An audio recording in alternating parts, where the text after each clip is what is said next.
Syekhuna, Syekhuna, Syekhuna.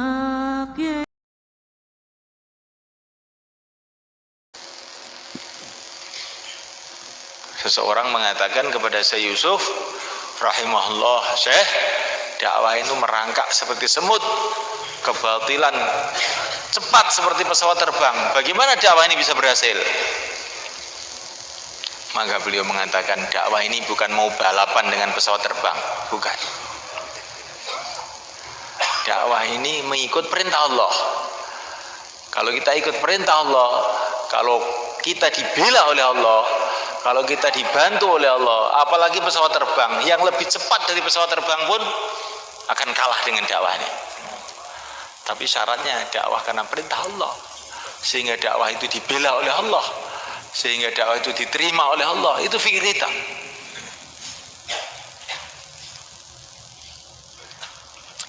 Waktu keluar 3 hari itu, karena kita ini belum punya pikir macam-macam, itu kelihatannya kayak ikhlas betul gitu sebenarnya kan. Keluar 3 hari itu nangis, gak ada pikir apa-apa. Sekarang sudah agak lain. Setelah menjadi orang lama, maunya bayan saja.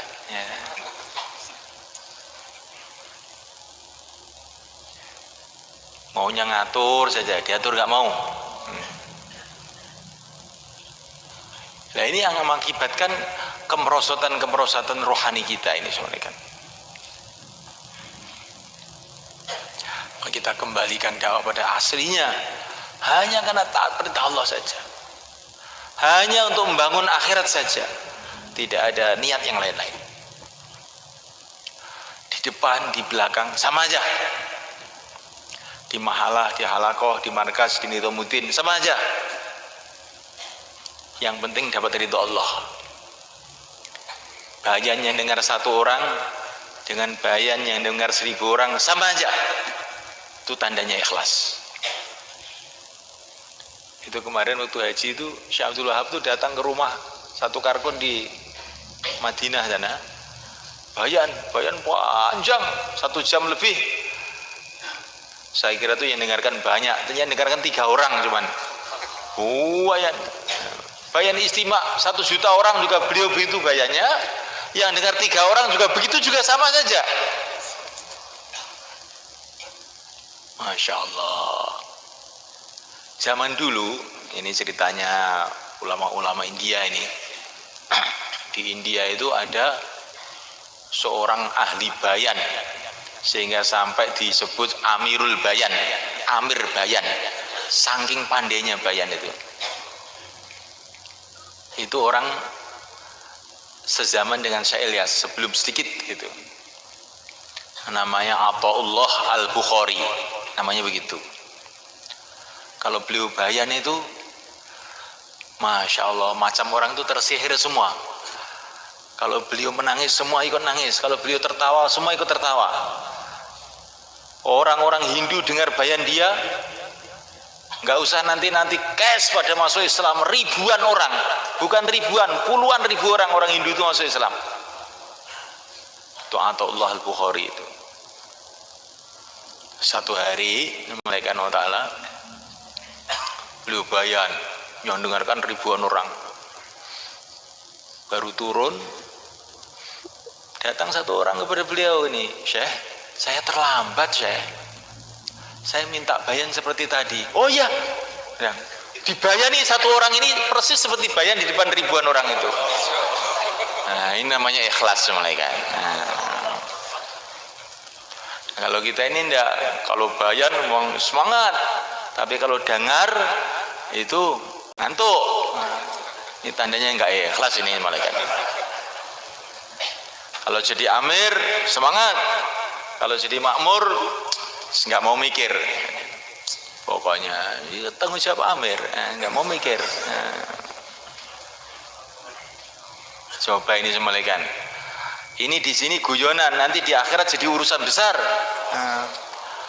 Di akhirat jadi urusan besar. Apa saja amal bukan karena Allah tertolak semua. kembalikan amal hanya semata-mata karena Allah. Namuliakan Allah SWT. Lah ketika beliau sudah tua, didatangi Syekh Ilyas, sudah nggak bisa bayan, sudah tua. Maka Syekh Ilyas mengatakan, Syekh, sekarang saya ada kegiatan dakwah, bantulah saya, kata Syekh Ilyas itu. Maka Athaullah Al-Bukhari itu beliau mengatakan, Muhammad Ilyas, kamu datang terlambat, katanya. Saya sudah nggak bisa apa-apa begini, kamu baru datang. Kenapa tidak kamu datang waktu saya sehat? Syekh, katanya Syekh Ilyas, engkau memang sudah tua, tidak bisa apa-apa. Tapi kalimah-kalimah Tuhan ini, nasihat-nasihat Tuhan itu satu kalimah akan didengar seluruh orang India. Murid-murid Tuhan ada di setiap pojok dunia ini. Arahkan tuh murid-murid Tuhan untuk supaya ikut saya kerja dakwah itu. Oh iya, kalau begitu. Dan itu termasuk perkembangan yang sangat penting dalam dakwah di India itu karena pembelaan Syekh Athaullah Al-Bukhari ini. Ini mudzakkar ulama kan ceritanya tadi ini. Ini termasuk perlu kita renungi. Jadi kalau datang ke ulama itu jangan mesti kita taskil dia. Nah, Pak Kiai, keluar 3 hari Pak Kiai. Insya Allah nanti dapat hidayah. Oh, tak pentung dasmu gue. Nah, bocah cilik marah yang tua. Nah, ini kadang-kadang kita ini tidak sadar itu. Insya Allah nanti kesannya itu luar biasa Pak Kiai. Untuk perbaikan hati kita nih Pak Kiai. Nah, perbaikan. Kamu kira saya ini orang rusak apa gimana? Nah, kita datang kepada para ulama ya. Karena apa? Karena ikut perintah Allah untuk kita ikram para ulama. Sudah gitu aja. Syekh Ilyas ini pesan betul-betul jangan taskil ulama. Saya lihat itu orang naskil ulama itu akhirnya itu nggak baik jadinya, itu malah jadi masalah. Ulama itu tidak perlu ditaskil. Suasana yang baik, masjid-masjid yang hidup, karkon-karkon yang akhlaknya baik, itu akan menarik pada para ulama untuk ikut ambil bagian.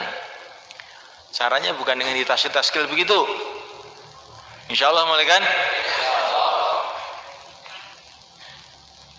Ini sudah saya ikram bertahun-tahun gak keluar-keluar Pak Kiai, ini gimana sih?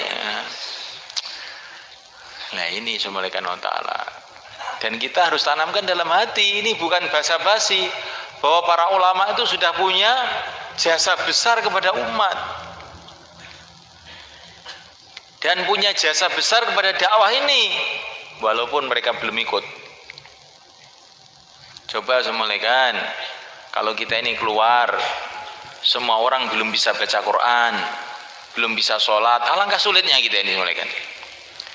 Tapi karena ulama-ulama sudah ngajari mereka baca Quran, sholat, mengajari fikih, mengajari Quran, macam-macam, di pesantren-pesantren, di surau-surau, kita ini akhirnya dakwah tuh enak. Tinggal taskil, ayo 4 bulan. Tapi emangnya 4 bulan ini nggak ada yang bisa sholat. Saya ini belum bisa sholat, bagaimana? Nah, terpaksa tim taskil harus ngajari dia sholat. Loh, saya sholat gimana? Baca Fatihah belum bisa. Akhirnya ngajari Fatihah. Akhirnya nggak jadi keluar 4 bulan jadinya. Tim taskilnya ikut dia. Tapi gara-gara banyaknya para ulama yang sudah banyak berbuat di pesantren-pesantren, di masjid-masjid, di surau-surau, maka kerja dakwah ini jadi mudah.